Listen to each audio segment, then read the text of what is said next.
함께 보실 하나님 말씀은 데살로니가 후서 2장입니다. 10월 15일 데살로니가 후서 2장을 읽는 날인데 2장은 17절까지 그리 길지 않으므로 처음부터 끝까지 말씀을 함께 봉독하겠습니다. 데살로니가 후서 2장 1절부터 17절까지 말씀, 신약성경 334면 전후를 보시면 되겠습니다. 1절부터 함께 봉독합니다. 형제들아, 우리가 너희에게 구하는 것은 우리 주 예수 그리스도의 강림하심과 우리가 그 앞에 모임에 관하여 영으로나 또는 말로나 또는 우리에게서 받았다 하는 편지로나 주의 날이 이르렀다고 해서 쉽게 마음이 흔들리거나 두려워하거나 하지 말아야 한다는 것이라. 누가 어떻게 하여도 너희가 미혹되지 말라.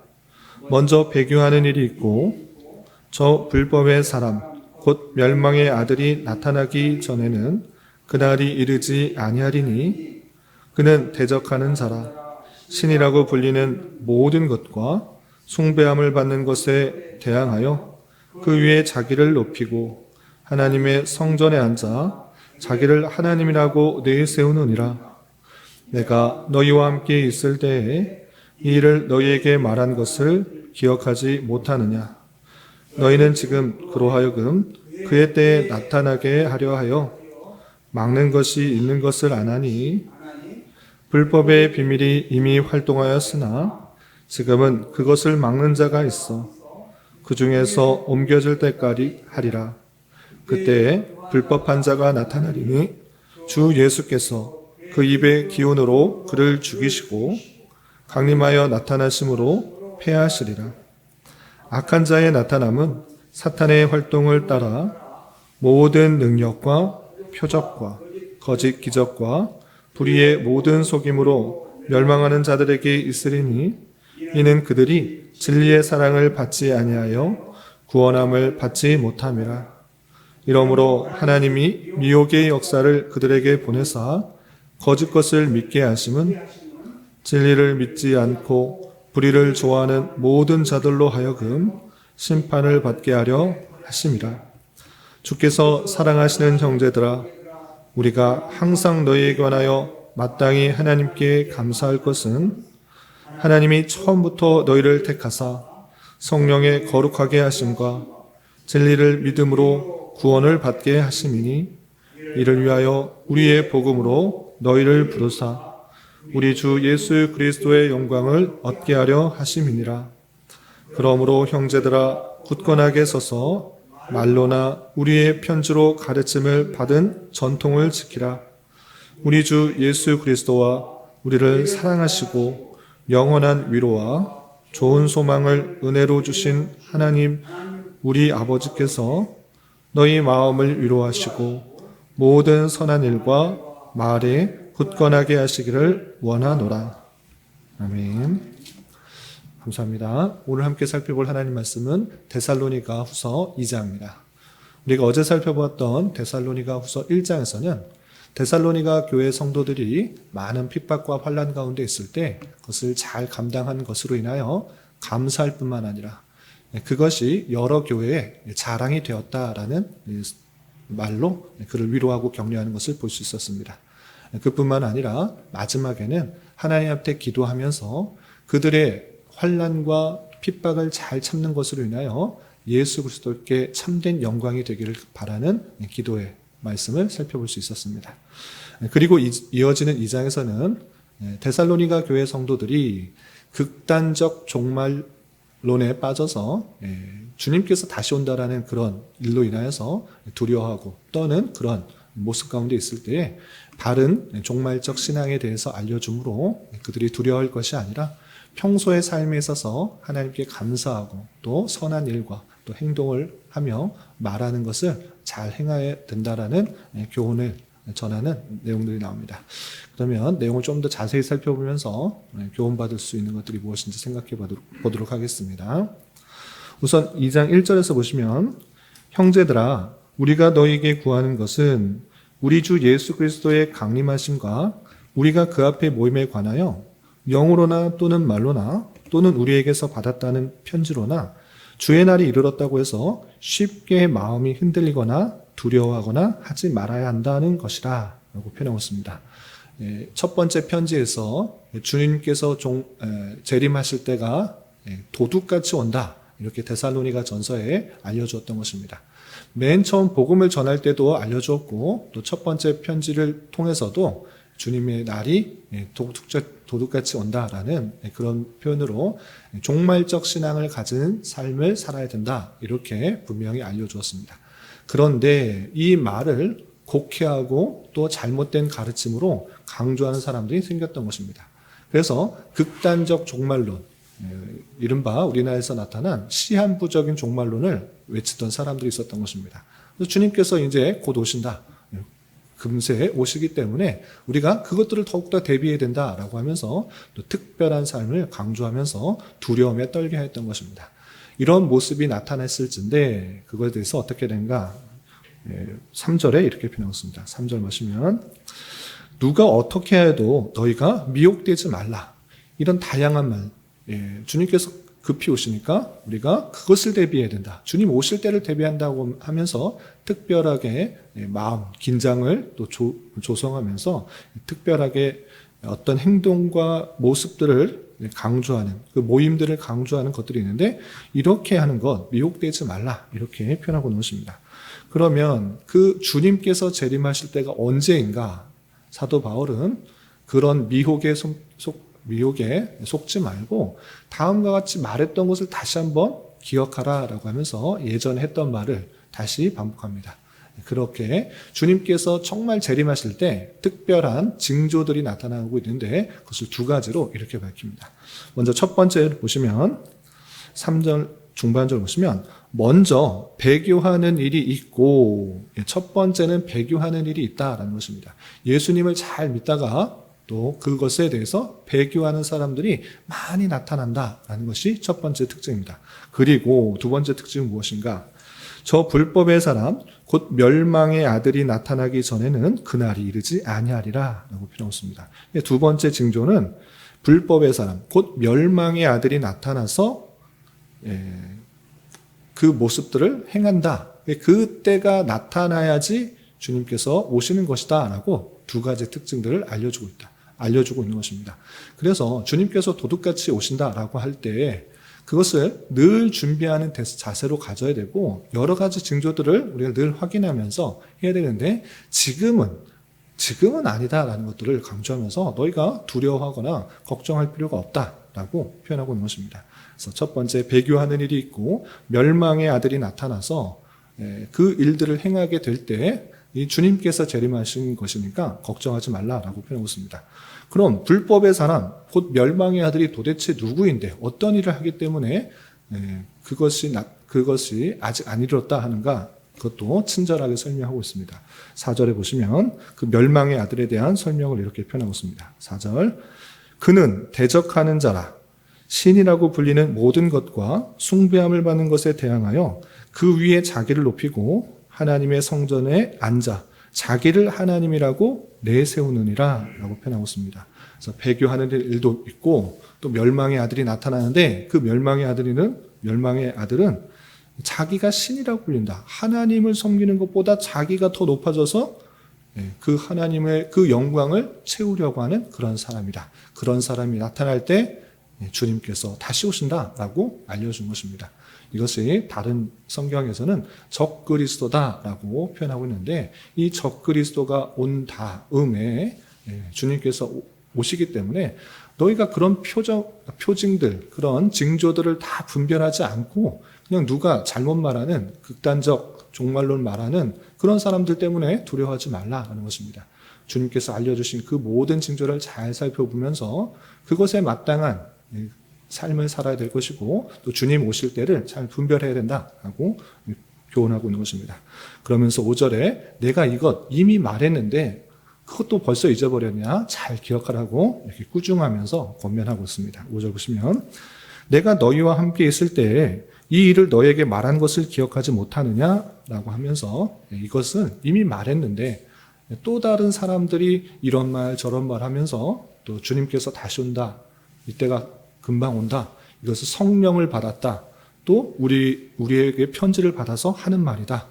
또 하나님의 음성을 들었다. 이런 식의 말을 하니까 또 혼란되고 있는데, 그런 성령으로나 또 말로나 우리에게서 받았다는 편지로나 이런 것으로 주의 날이 이르렀다. 이제 주님께서 오신다라는 시한부적인 종말론에 대해서 두려워하지 말고 그런 징조들을 잘 분별하면서 주님께서 오실 때를 잘 깨달아야 된다라고 표현하고 있는 것입니다. 그리고 그때에 그 적그리스도, 불법한 자, 그 멸망의 아들이 어떻게 될 것인지 8절이야 이렇게 표현하고 있습니다. 8절 보시면 그때 불법한 자가 나타나니 마지막 때에 그 적그리스도, 불법한 자가 나타나서 어떻게 되는가? 주 예수께서 그 입의 기운으로 그를 죽이시고 강림하여 나타나심으로 패하시리라. 악한 자의 나타남은 사탄의 활동을 따라 모든 능력과 표적과 거짓 기적과 불의의 모든 속임으로 멸망하는 자들에게 있으리니 이는 그들이 진리의 사랑을 받지 아니하여 구원함을 받지 못함이라 라고 표현하고 있습니다. 불법한 자가 나타나 말세 때에 적그리스도 불법한 자가 나타나서 자기가 신인 것처럼 자기를 높이고 하나님의 성전에 앉아서 자기를 하나님이라고 내세우는 그런 적그리스도가 나타나게 될 것인데 그들의 결국은 어떻게 되는가? 주님께서 그를 죽이시고 강림하여 모두 패하실 것이다 라고 분명히 말씀하고 계시고, 또한 그러한 자를 따르는 일행들, 그런 불법한 자, 적그리스도에 따르는 사람들은 어떻게 되는가 보시면 사탄의 활동을 따라 모든 능력과 표적과 거짓 기적과 불의의 모든 속임으로 멸망하는 자들에게 있으리니 라고 표현하고 있습니다. 사탄의 활동들이 말세에 어떻게 나타나는가? 모든 능력, 표적, 거짓 기적 이런 것들로 미혹한다. 그런 것들로 속임을 받아 하나님의 선택함을 받지 않은 그 사람들은 미혹되어 그 멸망하는 자들에게 속하게 된다라고 표현하고 있습니다. 그리고 그들은 진리의 사랑을 믿지 아니하여 구원함을 받지 못한다라고 표현하고 있는 것입니다. 거짓 기적들, 능력들, 표적들 이런 신기한 것들, 또 강력한 적그리스도가 많은 능력을 행하는 것처럼 눈앞에서 나타나면 그런 카리스마로, 그런 힘으로 모든 사람들을 미혹하여서 그들을 따르게 되고, 그리고 그런 사람들은 예수 그리스도에 대한 참된 사랑과 복음에 대한 진리를 믿지 아니함으로 말미암아 구원함을 받지 못하게 되는 것이다 라고 그 말세 때 일어날 것들을 표현하고 있는 것입니다. 그리고 11절, 11절에 보면 또 놀라운 표현들이 나타나는데 이런 표현이 있습니다. 11절, 10절 보시면 이러므로 하나님이 미혹의 역사를 그들에게 보내사, 하나님께서 미혹의 역사를 그들에게 보냈다라고 표현했습니다. 하나님께 주권이 있고 그 주권 가운데 미혹하는 역사들이 일어나고 있는데, 그렇게 해서 어떻게 되는가? 거짓 것을 믿게 하심은 진리를 믿지 않고 불의를 좋아하는 모든 자들로 하여금 심판을 받게 하려 하심이라 라고 표현하고 있습니다. 좀 놀라운 표현이고 무시무시한 표현인 것입니다. 하나님께서 미혹하는 그런 역사를 그들에게 보내서 그들이 하나님을 믿지 못하고 대적하는 영들을 믿음으로 말미암아 구원을 받지 못하고 심판을 받게 하려 한다. 이렇게 또 강력하게 표현하고 있는 것을 볼 수 있습니다. 이렇게 진리가 있음에도 불구하고 불의를 좋아하는 그 모든 자들이 하나님의 미혹하는 그런 역사로 말미암아 그 부패하고 타락한 역사들, 부패하고 타락한 그 모습 그대로 두어서 하나님의 진리를 믿기보다는 눈에 보이고 가시적인 또는 카리스마 있는 그런 사람들에게 붙어서 참된 예수 그리스도를 믿지 않음으로 말미암아 적그리스도와 또 그에 대적한 그 모든 우리들이 하나님의 놀라운 심판을 받게 될 것을 표현하고 있는 것을 볼 수 있습니다. 그러므로 말미암아 데살로니가 교회 성도들, 그리고 이 말씀을 대하는 우리가 얼마나 큰 은혜를 입었는지 다음과 같은 감사와 기도를 통해서 깨닫게 됩니다. 그래서 13절에 보시면 이 말씀 이후에 어떤 말씀을 하는가? 13절 보시면 주께서 사랑하시는 형제들아, 우리가 항상 너희에 관하여 마땅히 하나님께 감사할 것은 하나님이 처음부터 너희를 택하사 성령의 거룩하게 하심과 진리를 믿음으로 구원을 받게 하심이니 라고 표현하고 있습니다. 사랑하는 형제들아, 나는 하나님께 항상 감사한다. 무엇을 감사하고 있습니까? 내 열심과 내 노력과 내 선행과 내 의를 드러내서 구원받는 것 전혀 아니고 무엇이라고 표현하고 있습니까? 하나님께서 처음부터 너희를 택하셨다. 믿지 않을 사람도 있는데 너는 하나님께서 택하신 것이다. 그리고 성령께서 거룩하게 하신 것이다. 그리고 진리를 믿음으로 구원을 받게 하셨다. 이것은 예수 그리스도를 믿음으로 구원을 받게 하셨다는 그런 말인데 이것도 오해해서는 안 될 것입니다. 내가 믿는 결단과 수도와 어떤 행위를 통해서 구원받았다. 이 말을 하고자 하는 것이 아니라 너희가 진리를 믿음으로 구원받았다라는 것은 오직 은혜로 구원받았다라는 것입니다. 어떤 행위가 있는 것이 아니라 그 믿음조차 하나님께서 주신 선물인 줄 알아. 오직 하나님의 주권과 그 능력과 선택과 거룩하게 하심과 믿게 하심으로 구원을 받았다. 그렇지 않고 미혹에 빠지게 되어서 불의를 믿는 사람들이 있는데 그런 사람들은 그냥 그렇게 하나님의 진노 가운데 처할 수 있도록 그냥 내버려 두시고 너희는 처음부터 택하여서 진리를 믿게 하셨다. 이것들을 보면서 감사하고 있는 그 모습을 볼 수 있는 것입니다. 이렇게 우리의 구원은 우리에게 달려있는 것이 아니라 하나님의 택하심과 성령께서 거룩하게 하심으로 은혜로서 구원받게 하신 줄 알아 우리는 항상 기쁨과 감사가 있는 것입니다. 어떤 행위를 통해서 주님께서 다시 오시니까 내가 어떤 선을 행하고 의를 행하고 어떤 업적을 다 쌓아가는 것이 아니라 하나님의 택하심 가운데 내 구원이 있는 줄 알아 우리 주어진 자리에서 주어진 삶에 있어서 감사와 찬송을 주님께 돌리며 선한 일과 말을 행해야 된다라는 것들로 다음과 같이 성경하고 있는 것입니다. 이렇게 하나님의 선택하심과 성령의 거룩하게 하게 하심과 오직 은혜로 구원받게 하셨으므로 말미암아 어떻게 되는가? 12절에 이렇게 표현하고 있습니다. 12절 보시면 이를 위하여 우리의 복음으로 너희를 부르사 우리 주 예수 그리스도의 영광을 얻게 하려 하심이라 라고 표현하고 있습니다. 분명히 말하고 있습니다. 너희들의 어떠함 때문에 구원받은 것이 아니라 하나님께 달려있는 것이고 이것을 전하기 위해서 우리가 복음을 전한 것이다. 복음은 은혜인 것입니다. 하나님께서 거저주신 은혜, 우리는 그것을 받은 것이고 우리가 그런 복음을 전한 것이고 그러면 어떻게 되는가? 우리는 어떠한 삶을 살아야 되는가? 우리 주 예수 그리스도의 영광을 얻게 하려 하심이라 라고 한 것처럼 우리는 우리의 모든 삶을 통하여 예수 그리스도께 영광을 돌리는 삶을 살아가야 하는 것입니다. 왜 그렇게 하셨습니까? 하나님께서 왜 처음부터 우리를 택하셔서 구원하게 하셨습니까? 예수 그리스도께 영광이 돌려지기 위하여 우리의 힘과 노력과 정성과 의를 통해서 구원받았다고 하면 하나님의 영광, 그리스도의 십자가의 그 놀라운 사랑이 가려지는 것입니다. 그것은 했는데 내가 믿어서 구원받는 것이다. 내 그 사실들을 인정했기 때문에 구원받는 것이다. 그러면 하나님께 영광이 돌려지는 것이 아니고 우리의 구원은 오직 주께 달려 있다는 것. 그리고 우리는 죄인이고 여전히 죄와 허물 가운데 있는 모습이지만 주님께서 그 모든 것을 위하여 예수 그리스도께서 십자가에 달리셔서 그 놀라운 은혜로 우리 죄를 다 사해 주셨다. 그것을 고백하는 순간 예수 그리스도께 영광이 돌려지는 것입니다. 그래서 이 복음을 전하는 것은 우리의 공로가 하나도 전해지는 것이 아니라 오직 예수 그리스도께 영광이 돌려지기 위해서 그렇게 하신 것이다 라고 하면서 우리는 우리 구원이 오직 주 예수께 있다라는 것을 고백하며 영광을 돌려야 되도록 하는 것입니다.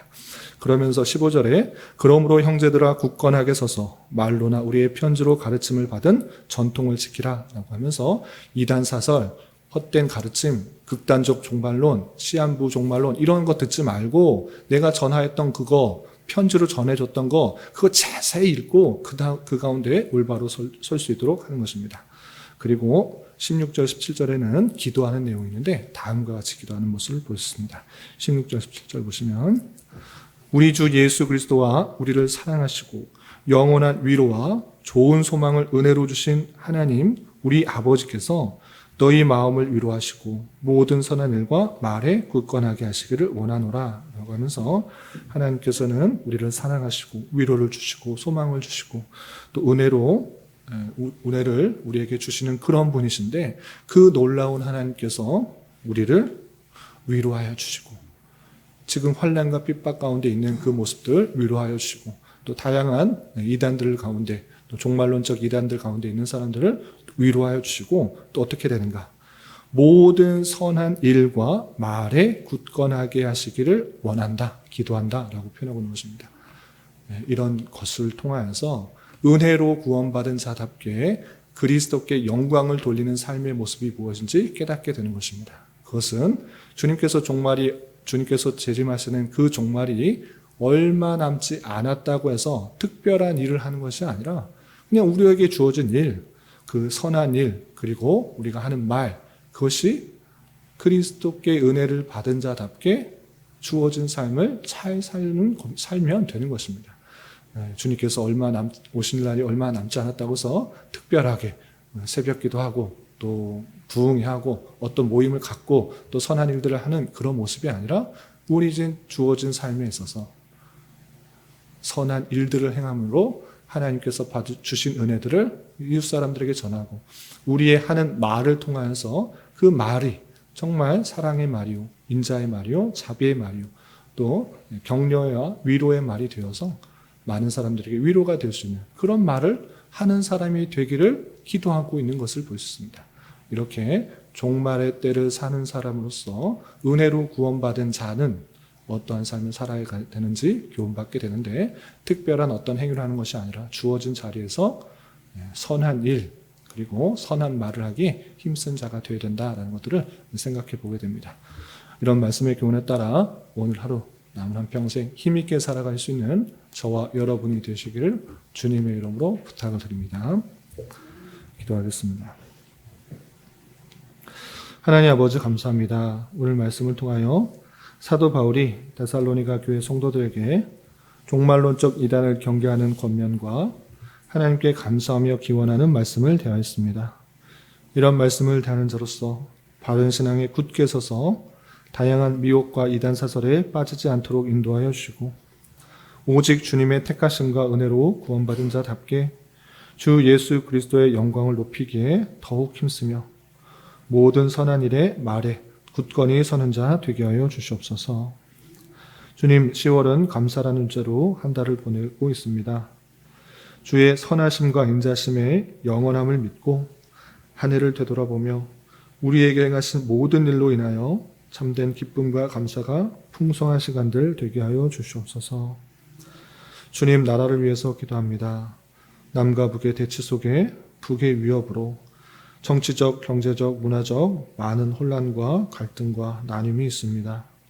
주님, 위정자들에게 지혜와 능력을 더하여 주시고 올바른 결정과 통치를 할 수 있도록 인도하여 주셔서 이 땅에 진리의 말씀이 온전히 선포되고 창조 질서가 온전히 유지되며 하나님께 예배하고 영광 돌리는 데 부족함이 없는 나라 되게 하여 주시옵소서. 주님, 교회 내 육체의 질병과 연약함으로 가족의 전도와 신앙을 위해 자녀의 학업과 진로를 위해 직장과 사업장의 문제로 주님께 간절히 기도하는 여러 지체들이 있사오니 주님께서 그 모든 상황과 여건, 마음과 생각을 주장하여 주셔서 우리의 기대와 소망보다 훨씬 더 풍성한 것들로 채워주신 하나님을 깊이 경험할 수 있는 기회 되도록 인도하여 주시옵소서.